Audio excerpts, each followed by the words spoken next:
আসসালামু আলাইকুম। রেস্টুরেন্টের মতো সেট মেনু যদি বাসায় বানিয়ে ফেলা যায় তাহলে তো আর রেস্টুরেন্ট থেকে কিনে খাওয়ার প্রশ্নই আসে না। গত সপ্তাহে বাসায় বানিয়ে ফেলেছিলাম ফ্রাইড রাইস, চিলি চিকেন আর চিকেন ফ্রাই।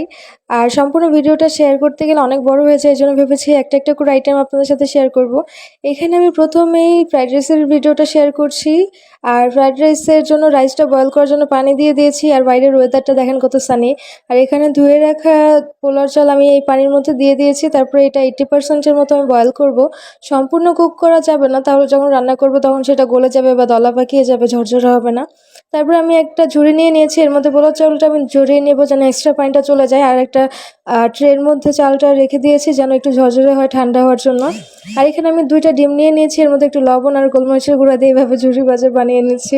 তারপর আমি এখানে যা যা ভেজিটেবল দেবো সেগুলো নিয়ে নিয়েছি। এখানে আমি পেঁয়াজের কলি আর ক্যাপসিকাম, যেটা ডিপে ছিল এর জন্য বেশি কালো কালো হয়ে গেছে, বোঝা যাচ্ছে না, আর গাজর কুচি দিয়ে দিয়েছি। আর তারপরে আমি এই যে চিকেন কুচি করে রেখেছিলাম সেটা দিতে ভুলে গেছি, মানে প্রথমে আমি এটাকে একটু ভেজে নিতে চেয়েছিলাম, ভুলে যাওয়ার কারণে আমি পরে সবজিগুলো সাইড করে একটু এটাকে ভেজে নিচ্ছি। আমি এর মধ্যে একটু মটরশুঁটিও দিয়েছিলাম, আপনারা বরবটিও দিতে পারেন বা অন্যান্য ভেজিটেবল যেগুলো পছন্দ করেন সেটা অ্যাড করতে পারেন। আর তারপরে আমি এর মধ্যে রাইসটা এখন দিয়ে দিচ্ছি।